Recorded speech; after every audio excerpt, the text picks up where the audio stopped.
एक ऐसी रानी जो राजघराने में पैदा नहीं हुई, एक ऐसी स्त्री जिसने बचपन में ही अपने पिता को खो दिया, एक ऐसी माँ जिसे अपने पुत्र को भी खो दिया, लेकिन फिर भी वो नहीं टूटी। मैं बात कर रही हूँ अहिल्या बाई होलकर की, एक ऐसी रानी जिन्होंने सत्ता को पावर नहीं समझा, जिन्होंने सत्ता को सेवा समझा। नमस्कार दोस्तों, आपका स्वागत है अनहर्ड फ्रीक्वेंसी बाय प्रीति में और मैं हूं आपकी होस्ट प्रीति मन्याल। आज हम जिस शख्स की बात करने जा रहे हैं उनके बारे में हमने सुना तो बहुत है, लेकिन सही मायने में हम उन्हें समझ नहीं पाए। नमस्कार प्रसाद कोटवाल जी। नमस्कार। आपका स्वागत है। जब हमने लास्ट पॉडकास्ट किया तब हम थे मिस्टिक भारत गाथा और अब हम हो गए अनहर्ड फ्रीक्वेंसी बाय प्रीति में। अरे वाह। सो आपका उसमें स्वागत है। और आप एक इकोनॉमिस्ट और देशभक्त हैं, इसलिए मुझे बार बार आपको बुलाना अच्छा लगता है कि ऐसे ऐसे विषयों पे आपके साथ चर्चा की जाए और लोगों तक सही बात पहुंचाई जाए। तो आज हम जो अहिल्याबाई होलकर के लिए बात करने जा रहे हैं, तो उसके बारे में अगर आप कुछ बता सके। जैसे उनका जन्म एक राजनीतिक परिवार में नहीं हुआ, लेकिन उनका जो बचपन गया उस वजह से जब वो राजनीतिक परिवार में आई, उनके डिसीजंस पे कैसे प्रभाव पड़ा? महाराष्ट्र में अहिल्यानगर जिला है जो पहले अहमदनगर था। वहाँ पे चोंडी नाम का एक गांव है। वहाँ 31 मई 1725 को वहाँ के जो मुखिया थे, गांव के पाटिल थे मानकोजी राव, तो उनके और उनकी पत्नी सुशीलाबाई के यहाँ पे इनका जन्म होता है 1725 में। और गांव की लड़की थी और ये लोग जो थे ये धनगर समाज के थे। तो धनगर समाज जो है वो भेड़ बकरी पालते हैं और ऊन का व्यवसाय वगैरह करते हैं।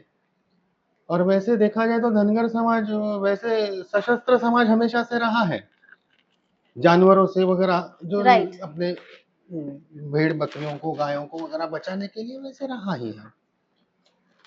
और ये समाज जो ये शिव भक्त समाज है। तो इनके घर में शिव भक्ति शुरू से थी ही। अब शुरू से थी तो बचपन में खेल कूद में जो घर का माहौल होता है वही था। और लगभग आधा गांव जो था वो धनगरों का गांव था, धनगर थे, तो वो सारे खेल वगैरह चलते रहते थे। समय समय के अनुसार इनको पढ़ाई तो लड़कियों की महिलाओं की नहीं होती थी, फिर भी इनके पिताजी का मानस ये था नहीं मेरी बेटी पढ़े। प्रगत विचारों के थे व्यक्ति, तो मेरी बेटी पढ़े तो अपने घर में ही होम स्कूलिंग उन्होंने शुरू कर दी और अपनी बेटी को पढ़ना लिखना सिखाया। पढ़ना लिखना सिखाया और बाकी शास्त्र का भी चर्चा है, उसका भी थोड़ा ज्ञान वगैरह, ये वो आध्यात्मिक ज्ञान, इससे जो है वो बचपन में उनका एक माइंडसेट व्यवस्थित अच्छा बनता गया, पॉजिटिव माइंडसेट बनता गया। और यहाँ पे देखिए मैंने कहा ये शिव भक्त परिवार था ना, तो ये बहुत आगे महत्वपूर्ण बात आने वाली है जी। तो खैर, तो ये होते होते 1725 में हुआ, 1733 के आसपास, 1733 ही था कि जब तब मल्हारराव होलकर जो है वो इंदौर के मालवा के शासक थे, सूबेदार थे। तो वहां से वो निकले पुणे जाने के लिए। पुणे में तब पेशवा की राजधानी पुणे थी, तो पुणे जाने के लिए निकले थे और बीच रास्ते में चोंडी गांव में उनकी सेना का जो है रात्रि का विश्राम था। तो वो लोग रुके थे। अब सुबह होगी, नदी की तरफ बच्चियां खेल रही थी, इन्होंने एक शिवलिंग बना के बच्चियां खेल रही थी और वहां से मल्हारराव की सेना आ रही थी। तो सैनिक आ रहे घोड़े पे, तो घोड़ों की टापों की आवाज आई। तो उस समय घोड़ों की टापों की आवाज आना मतलब या तो निजाम या मुगल के सैनिक आ गए और अब ये सबको उठा लेंगे, मारेंगे, मंदिर तोड़ देंगे, ध्वस्त करेंगे, ये सारा मामला शुरू हो जाएगा। तो सब बच्चियां भाग गई। डर तो सभी गए, ये अहिल्याबाई भी डर, 8 साल की बच्ची है, डरेगी। लेकिन उसने वो शिवलिंग को जो है आलिंगन दे दिया कि नहीं, मैं नहीं तोड़ने दूंगी किसी को।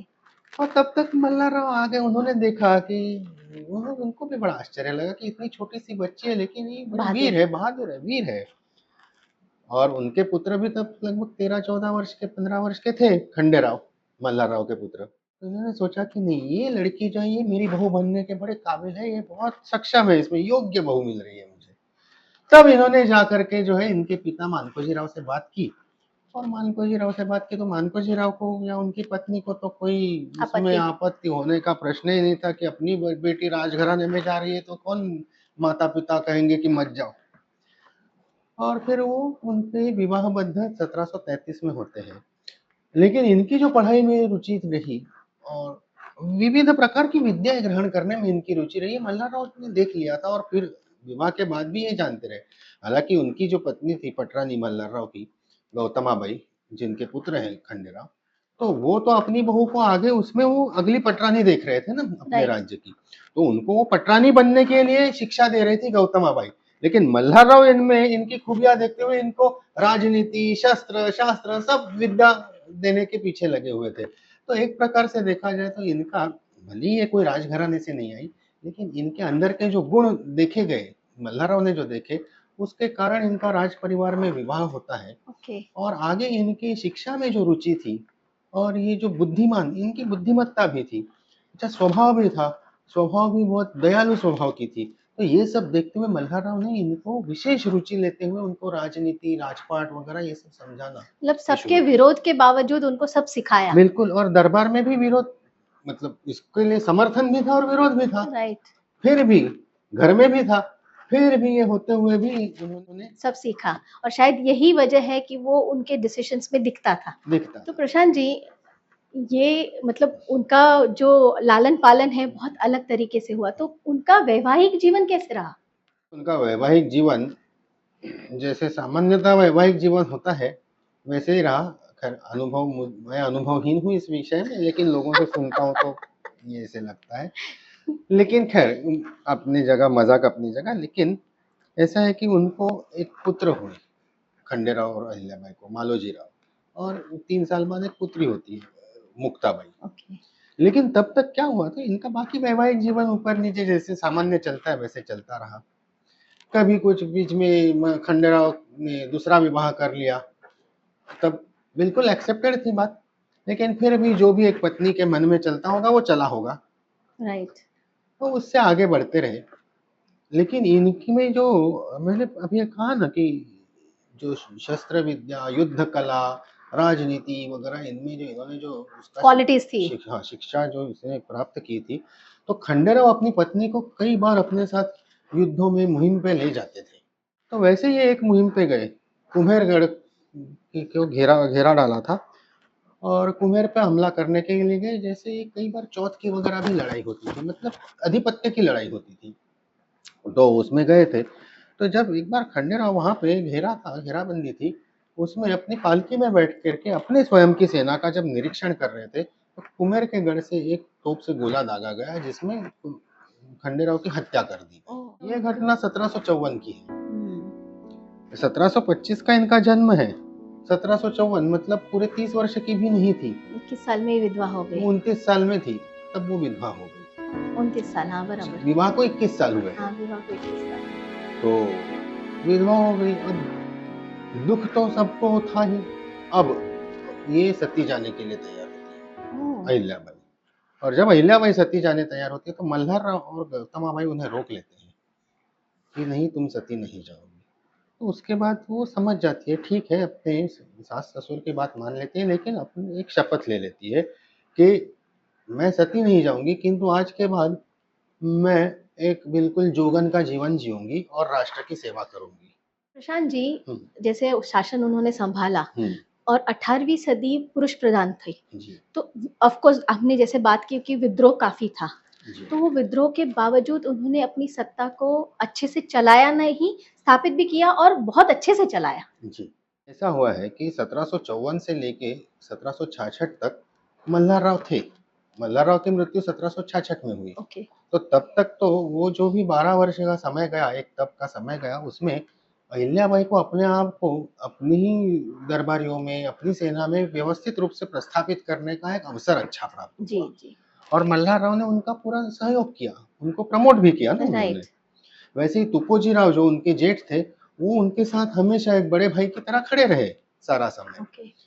तो ये तो उनके लिए पोषक वातावरण हो गया। अच्छा, इन्होंने राष्ट्रभक्ति की शपथ लेकर के जब उतरी थी, तो बड़े स्वाभाविक रूप से इन्होंने ऐसी कई योजनाएं भी लाई जो सबके लिए कल्याणकारी थी। राइट। जनता के लिए भी कल्याणकारी थी, सेना के लिए भी कल्याणकारी थी। तो इसकी वजह से इनकी जो पॉपुलैरिटी है वो मालवा में बहुत ज्यादा होने लगी। ओके।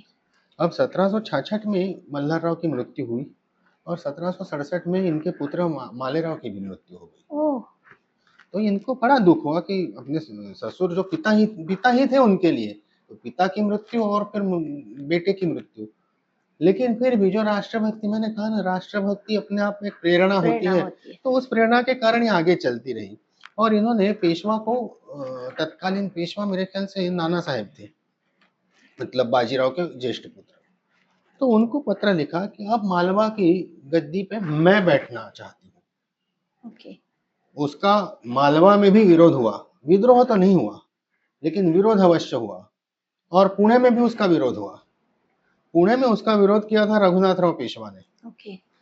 खैर, लेकिन इनके जो एक प्रकार से जो समर्थन करने वाले लोग थे, इनसे जो लगाव था, लोगों को प्यार था, उस सब को देखते हुए नाना साहब पेशवे ने निर्णय लिया कि आपको बैठना चाहिए, ओके। और इन्हें वहां पे बिठा दिया। ये एक बहुत ही मतलब क्रांतिकारी निर्णय उस समय का बिल्कुल था। बिल्कुल। मतलब इसमें नाना साहब पेशवे को भी हमें विरोध झेलना पड़ा होगा, विरोध बहुत झेलना पड़ा और होगा। उनकी मतलब निडरता से और जो हाँ, डिसीजन लेकिन लिया, हाँ, सैल्यूट है। उन्होंने वो जो निर्णय लिया, यस। वो बहुत ही अलग इसलिए क्रांतिकारी निर्णय उन्होंने भी लिया और राइट। इन्होंने भी लिया। राइट। तो इस प्रकार के, लेकिन इस प्रकार के ये राष्ट्रभक्त देशभक्ति इनमें कूट-कूट कर भरी थी। बिल्कुल। तो ये इस प्रकार चलता रहा उस समय। अगर जैसे इसमें एक उदाहरण जैसे मैं आपको दूँगा, थोड़ा-सा कदाचित आपको हटके लगे, लेकिन ऐसा है, उनकी जो बेटी है मुक्ताबाई, अब वो राजघराने में एक राजकन्या के रूप में ही जन्मी ना, बराबर है। तो बड़े स्वाभाविक रूप से उसका विवाह भी राजघराने में होना चाहिए।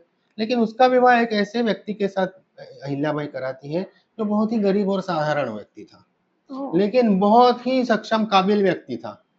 तब भीलों का बड़ा ये एक विद्रोह जैसी स्थिति मालवा में उत्पन्न हुई थी।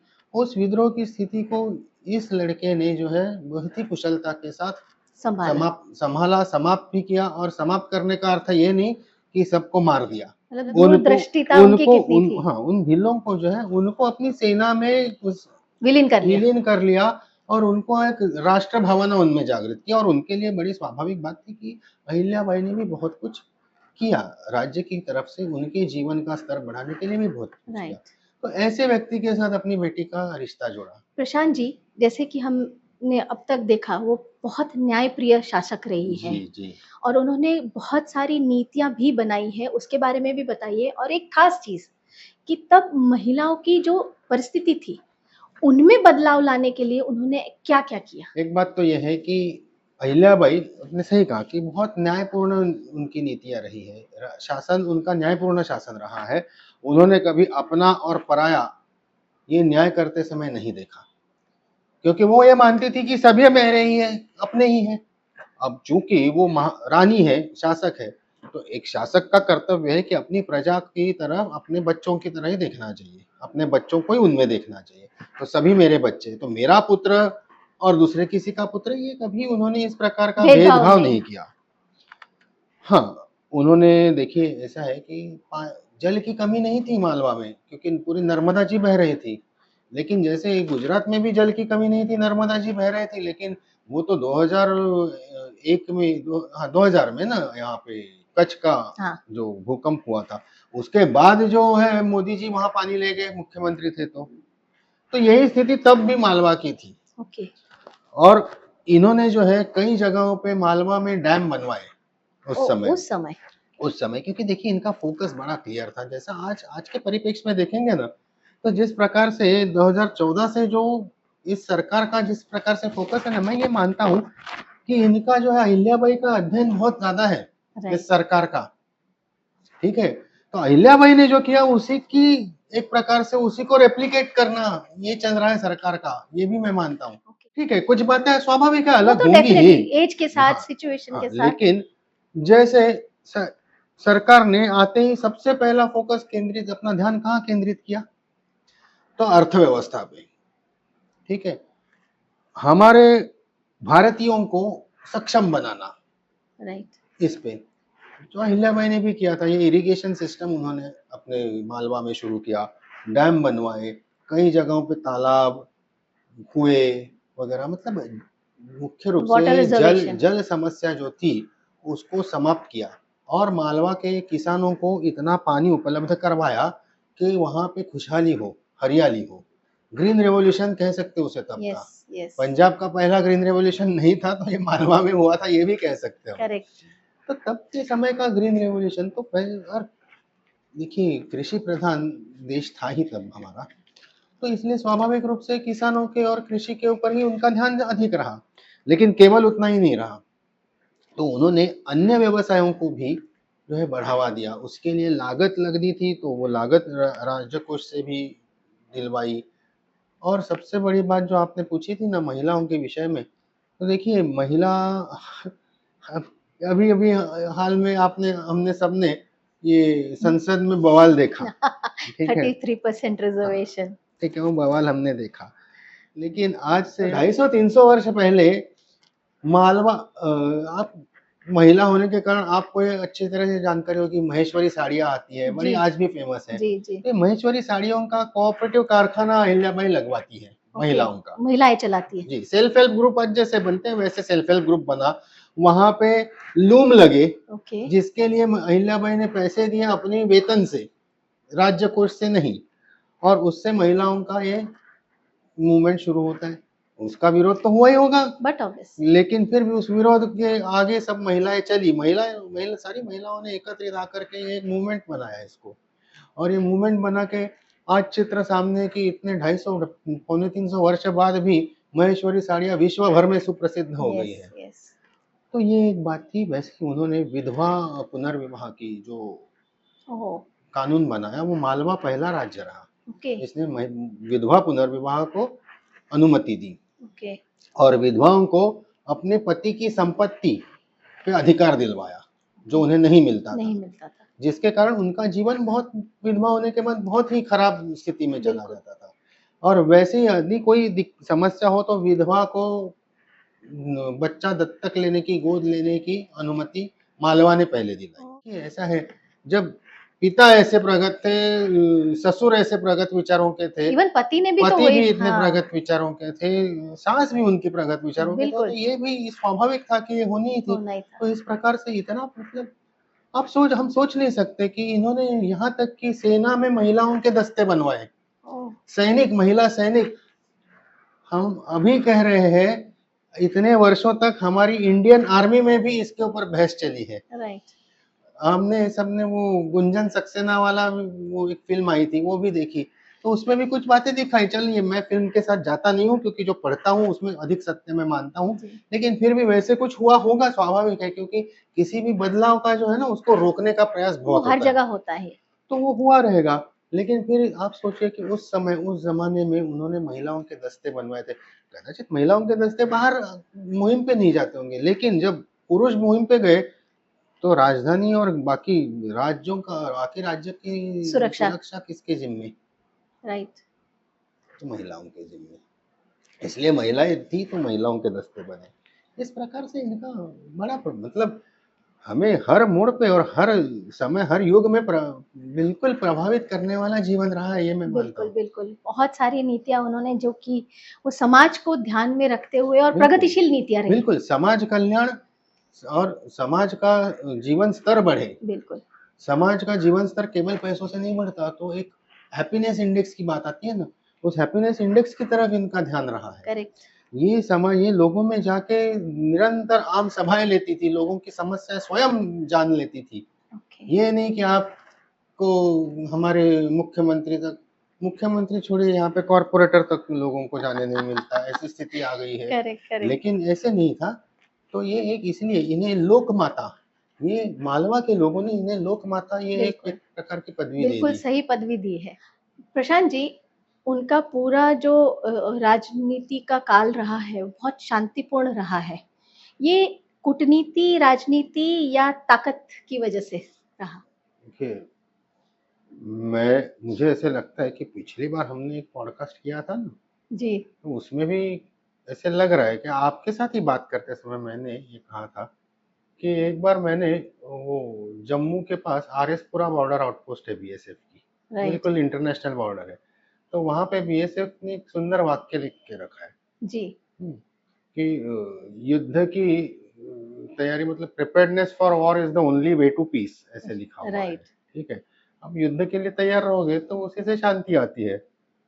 तो ये कोई बीएसएफ को आज पता चला नहीं है, ये सदियों से ऐसा ही है। जी जी और शांति का मंत्र ही है कि आपकी सैन्य शक्ति, आपकी आंतरिक राजनीति और आपकी कूटनीति और अंतरराष्ट्रीय राजनीति, ये तीन का मिश्रण जब योग्य होता है, तब उसका जब रिजल्ट आपको मिलता है, परिणाम जो होता है वो शांति होता है और सफलता होता है। जी तो यही लगता है मुझे। जैसे मैंने कहा कि इन्होंने, अहिल्याबाई ने महिलाओं का सैन्य दस्ता बनाया, जी लेकिन ऐसा है कि ये जो है वो ये मैदान में सबसे आगे रह करके अपने पूरे सेना को जो है वो उसका नेतृत्व कर रही थी। वैसे अहिल्याबाई अपने आप में एक बहुत अच्छी धनुर्धर थी, जी बहुत उत्कृष्ट धनुर्धर रही है वो, वाह और वो अपनी सेना का नेतृत्व करते हुए रणभूमि में उतरती थी। तो स्वाभाविक रूप से उनके सैन्य बल तो था ही, उनका जो अन्य राज्यों के साथ उनका जो एक प्रकार रिलेशनशिप का था। रिश्ता बना हुआ था वो भी बहुत अच्छा था, मल्हारराव के समय से ही बना था। लेकिन आप देखिए तो एक तरफ ग्वालियर की तरफ शिंदे थे, जी उनके साथ इनका एक बहुत अच्छा रिश्ता था, पारिवारिक रिश्ता था। बड़ौदा में गायकवाड़ थे, उनके साथ बहुत अच्छे रिश्ते थे। मतलब जब 1767 में जब ये बात आती है ना उनके राजगद्दी पे बैठने की अहिल्याबाई के, जी मैंने कहा ना नाना साहब पेशवे ने विरोध किया था, बिल्कुल तब शिंदे और गायकवाड़ की सेना इनकी तरफ से खड़ी हो गई थी। अच्छा तो इतना जो कहते हैं ना कि स्ट्रेटेजिक अलायंस, यस यस जैसे आज भारत और रशिया का है, बिल्कुल जो चला आया है चला आया है। कई वर्षों से, यस उसी प्रकार का इनका ये भी था। और इन्होंने देश के अंदर जो विकास के कार्य किए, जिसके कारण लोगों में खुशहाली फैली, और खुशहाली के कारण जो जनता का जो उनको समर्थन मिला है, वो बहुत सराहनीय समर्थन मिला है जी कि जी जनता इनके साथ खड़ी रही है। करेक्ट और मतलब अगर उनके साथ अगर मान लीजिए कि पुणे से भी अगर कोई षड्यंत्र की योजना बनी है, पुणे से बहुत षड्यंत्रों की योजना बनी, शनिवार वाड़ा से बड़े षड्यंत्रों की योजना है, उनके विरोध में ऐसे नहीं, कईयों के विरोध में। हालांकि देखिए ये क्या है, एक राजनीति का अंग होता है, तो वो बनते रहा है, और कुछ लोग स्वाभाविक रूप से ऐसे होंगे ही जो बनाते थे। लेकिन वहां उनकी प्रजा के, मतलब उनकी प्रजा जो मराठा साम्राज्य के विरोध में विद्रोह कर दे, ऐसी स्थिति ना हो, इसलिए वो उसका दमन पुणे में ही किया भी गया है, उस ओके विद्रोह के प्रयासों का, ओके ऐसे या ऐसे किसी षड्यंत्र के प्रयासों का। प्रशांत जी, हम जैसे कि दूसरा एपिसोड लेके आने ही वाले हैं, जी आज अपनी बात को यहीं समाप्त जी करते हैं। बिल्कुल बिल्कुल। और मुझे लगता है कि हमारे दर्शक जब ये बातें सुनेंगे तो उनको भी इससे काफी प्रेरणा मिलेगी। जी मिलनी चाहिए।